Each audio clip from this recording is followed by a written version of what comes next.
Dans la vidéo précédente, je vous ai montré comment instancier un objet lorsqu'on appuie sur la barre d'espace, en chargeant dynamiquement cet objet depuis le dossier des ressources et en prenant soin de diminuer la quantité d'objets dans notre inventaire pour pas qu'on puisse instancier à l'infini cet objet. Donc voilà au niveau de notre projet. Et je vous avais dit qu'on verrait comment faire un petit peu le système de agar.io avec des bulles capables d'absorber d'autres bulles et c'est ce que je vais vous montrer tout de suite. Alors ce que je vais faire, c'est que je vais créer des sphères. Je vais faire GameObject, 3D Object Sphère. D'ailleurs, ça m'a créé un cube, ou je me suis trompé.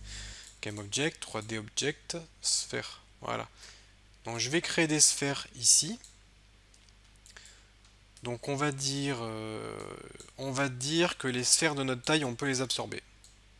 Donc je vais créer une sphère qui aura une couleur, par exemple bleu. Je vais mettre cette sphère en trigger et je vais l'appeler bulle. Je lui mets le tag bulle. Ensuite, je duplique la sphère. Je la reduplique, mais cette fois-ci, je lui donne une taille de 2, 2, 2. Et je la reduplique, et là, je lui donne une taille de 3, 3, 3. Donc on va dire que ça, c'est les différentes tailles possibles des sphères. Et maintenant, on va coder le système qui va nous permettre de ramasser, enfin d'absorber les sphères qui seraient plus petites ou égales à nous. Ou si vous voulez, on peut faire plus petit, hein. Je peux prendre ma sphère et mettre 1.1, 1.1, 1.1. Au moins, je suis plus grand que ces deux-là et je vais pouvoir les absorber.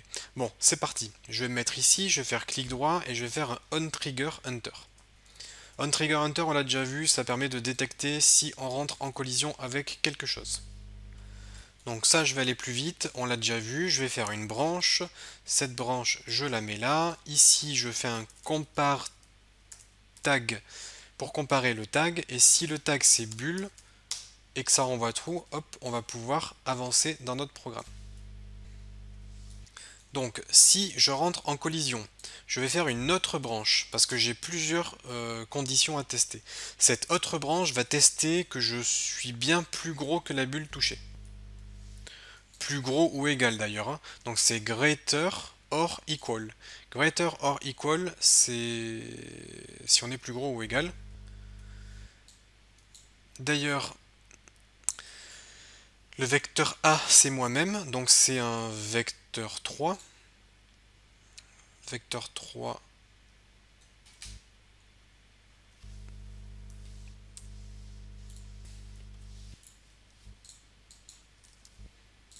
Je vais juste récupérer le x. Je vais juste faire un get de x parce que de toute façon, x, y, z, c'est la même chose, c'est la même valeur.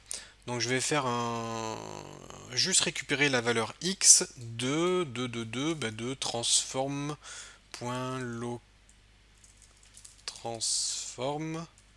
local scale. Transform.local scale étant la taille de mon objet, la taille de moi-même, puisque là c'est self. Donc je sais la taille de moi-même, je fais un get x pour récupérer la taille en x, et ça me donne le a. Et pour le b, ça va être la même chose, ça va être un vecteur 3 get x, parce qu'on va tester que la valeur en x. Ça sera le collideur touché. Le collideur touché point transform local scale, donc on va récupérer le local scale du vecteur touché, du collideur touché.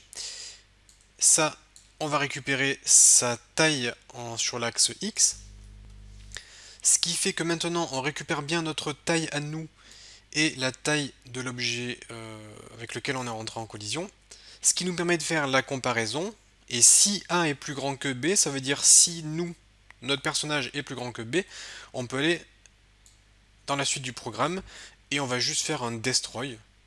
Ça, je vous ai déjà montré le destroy, donc pareil, je vais aller un petit peu plus vite. GameObject.destroy. Et qu'est-ce qu'on veut détruire? On veut détruire le collideur, ici. Sauf que si vous vous souvenez bien, ça ne marche pas. Je dois faire un collideur GameObject pour récupérer le GameObject du collideur. Et c'est le GameObject du collideur que l'on va détruire.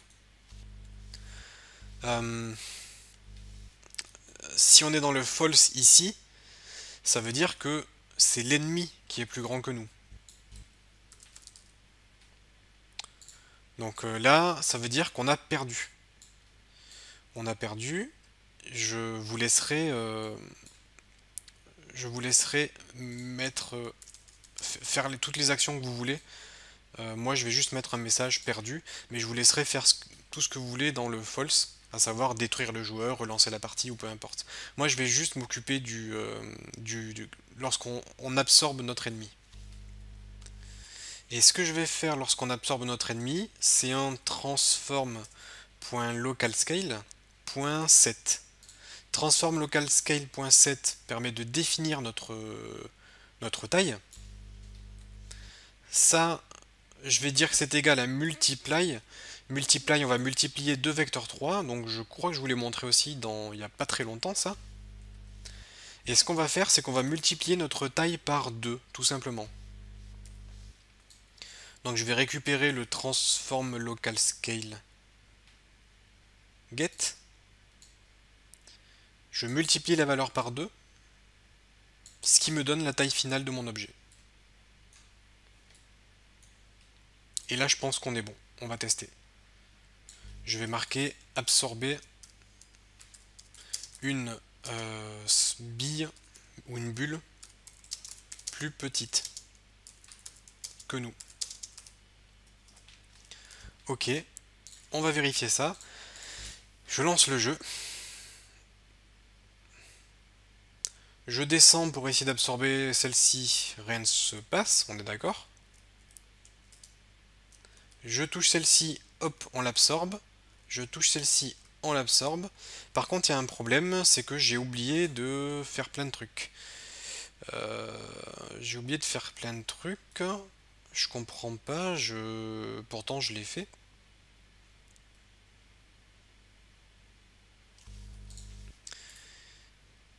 Il me semblait avoir marqué 2, 2, 2.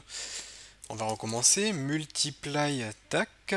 Voilà. On multiplie par 2 notre taille à nous. Voilà, bah c'est ce que j'ai fait. Pourquoi ça a disparu? CTRL S.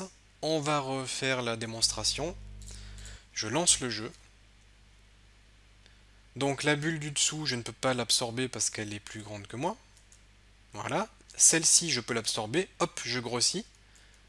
Je peux absorber du coup celle-ci. Je grossis encore. Je peux absorber celle-ci. Poum, je grossis encore.